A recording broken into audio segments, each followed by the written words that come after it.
First, congratulations to Reverend Marilyn Hyde Riley for smashing another hole in the glass ceiling with her recent appointment as the first female General Secretary of the Jamaica Baptist Union, the first woman to occupy the post in 200 years. The announcement came recently at the Baptist Union's conference in Kingston. Good day. This is the 61st episode of the Frankly Speaking Jamaica podcast. Please like, share, and subscribe. What a week of news. The revelation that some better off Jamaicans were running away by buying a cruise and skipping port in Belize on their way to the Mexico-US border. That, by the way, frankly speaking, has been a route for months now. Call no sin, the Marilla cruise.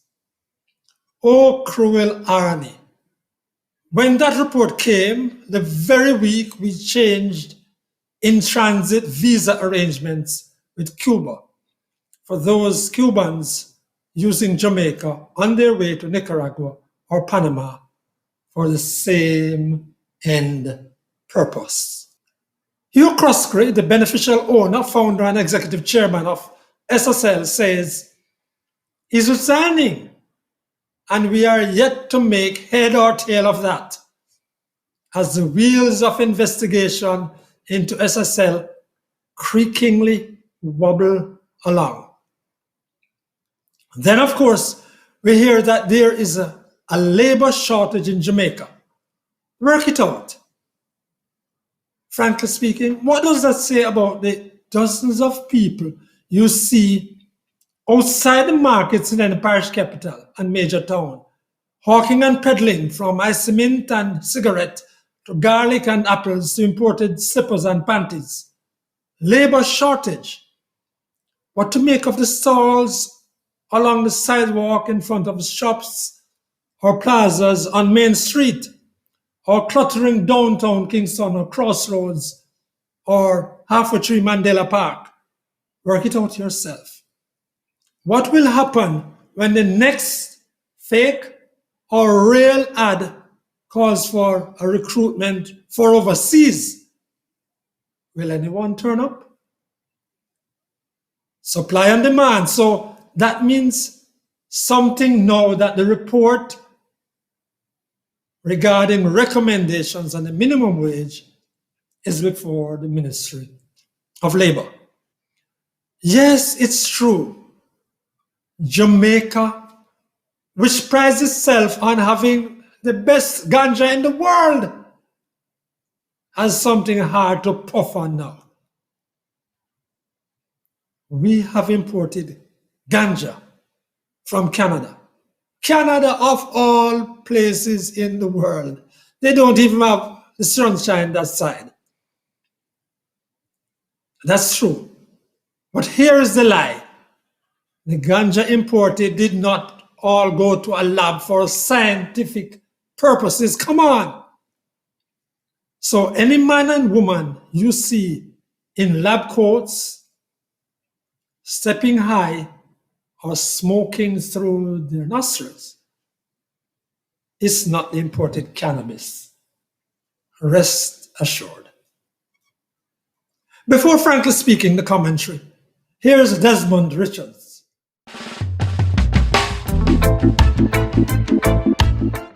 Yes.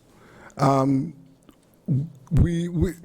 CARICOM leaders and people are preoccupied with what is happening in Haiti. And of course, based on the situation in Haiti, it requires us, CARICOM people, to pay attention and to do whatever possible to address the situation in Haiti. But I would also like to urge Caribbean leaders and our Jamaican leaders to pay some attention to what is happening in Guyana. Now, economically, Guyana has truck oil, and you know that at the moment that is one of the countries in the Caribbean and in Latin America that is set to enjoy strong economic growth. But the political situation in Guyana at the moment is of such that if nothing is done to correct it, it could lead to a state of instability. The Guyanese people at the moment are not enjoying the benefits of their economic success. The government is using its political force, its political power to suppress the rights of the opposition. Last week, the government burned down or destroyed an office of the where the opposition has been occupying for 50 years. Loot. Government agents went there and loot and burn it. 2, in January, supporters of the PNC supporters were bulldozed. Afro-Guyanese are being victimized. And as we speak, the ground for social instability is being laid solidly in Guyana. And I am afraid that if nothing is done, then we might have 2 situations in the Caribbean where we require outside assistance. Guyana might join Haiti, not for economic reasons, but for social and political instability. I urge the Guyanese people to remain peaceful. I urge CARICOM leaders and we in Jamaica pay some attention to what is going on in Guyana before it is too late. That's Desmond Richards, journalist and founder of Rebel Radio Jamaica. Now, before Winne Anderson Brown says so to women, here's frankly speaking the commentary. 6 months ago, a group of Jamaican government agencies shut down access to Blue Lagoon without a clearly defined plan of how and when it would reopen. 6 months later, frankly speaking, there is no one able to say when this treasure, one of the most beautiful spots in Jamaica, will reopen to the public. Frankly speaking, Blue Hole is simply one of the most beautiful God-made spots on this side of heaven. If you haven't seen it yet, or haven't set foot in its waters, I can't even tell you when you'll be able to do. Well, forget all the myths and mystique about how it came to be. Let's just assure you, as the Jamaica National Heritage Trust says, Blue Lagoon or Blue Hole was once thought of as bottomless. What we now know, it's about 55 meters or 180 feet deep. The waters of that fab place keep changing through all the gears of blue throughout the day, naturally dependent on the cloud cover. Says the JNHT, quote, the waters of the lagoon are mixed with warm water from the sea and cold mineral spring of fresh water from underground. The mangrove, which surrounds the outer boundaries of the lagoon, protects it from silting and is also a sanctuary for birds and a nursery for marine life, end quote. I say ecologically priceless.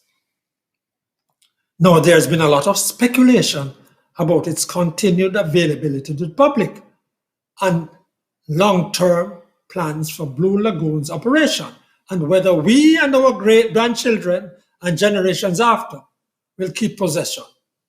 We know how these things go in Jamaica, don't we? The runnings.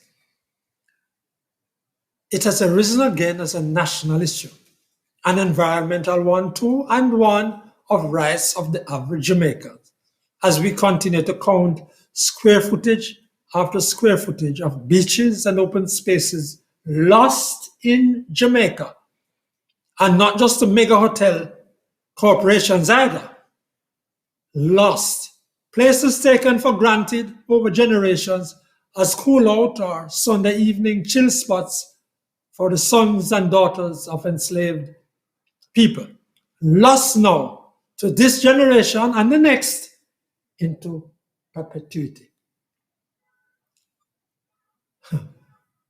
Let us say this right away, frankly speaking. We want order, not chaka chaka and chaos as operates so many places. We want order at Blue Lagoon, as we want order at White River rafting, or Blue Hole in St. Anne, or at Fort Clarence in St. Catherine. We must have order and the right facilities that will reflect a decent people, kings and queens of our royalty, as we are. So there has to be order. The agencies set up for running these things are various. In the instant case, the Jamaica National Heritage Trust appears to be the lead one in Blue Lagoon. But up to now, it is still, frankly speaking, by its own admission, looking for land to purchase or to get some arrangement to be able to provide some access from the Parish Council Road to Blue Hole, to the water spot. Now, it's our water spot, right? But there's no access to it except through lands that doesn't belong to us. Well, you get the drift, don't you? And the JNHT wants land also to be able to set up the basic sanitary facilities, restroom, garbage storing area, and parking. These are absolutely necessary, but the process of identifying them and these solutions should long have been in train before the closure 6 months ago. Simple. Don't take your eyes off Blue Lagoon or off White River rafting in St. Anne or off the Red Cross Puerto Seco Beach, Discovery Bay, or off the Fantasy Beach at Priory St. Anne. I'm going to tell you about that and the hanky-panky I hear about another time.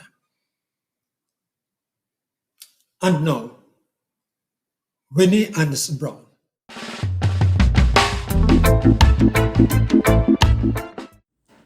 It is said that women are more ethical than men. That's a debate that we will not go into.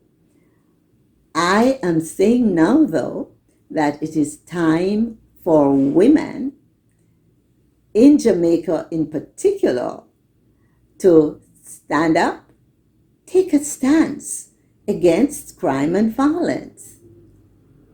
We need to get out of our comfort zone and step up to our responsibilities. What? Are we responsible for crime and violence in this country? No, that's not what I'm saying. It is about time for us to play our part in stemming the tide. Women are in leadership positions. Look in the houses of parliament. We have a number of women, a historic number of women. Women are in leadership positions in our schools. All over society, we see women in leadership roles, some roles that they have never been in before. For example, a woman heads the army. That is a thought that we could not even conceive of years ago. Women nurture children, and the men that we have today, we brought them here. So we need to be able to do our part in making a difference. If we say no more protection for our children who are involved in crime and violence. No more protection for our partners who are involved in crime and violence. And no more of us being a part of the problem rather than being a part of the solution.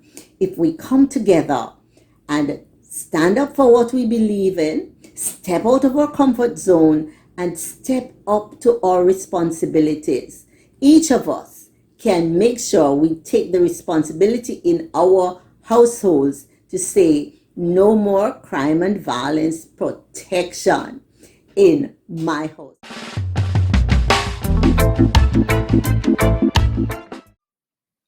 That's Winne Anderson Brown, educator and health facilitator. That's the Frankly Speaking Jamaica podcast for this week. It's number 61. Please continue to like, share, and subscribe. We welcome your comments on the channel. On behalf of Desmond Richards and Winne Anderson Brown, I am Franklin McKnight. Until then.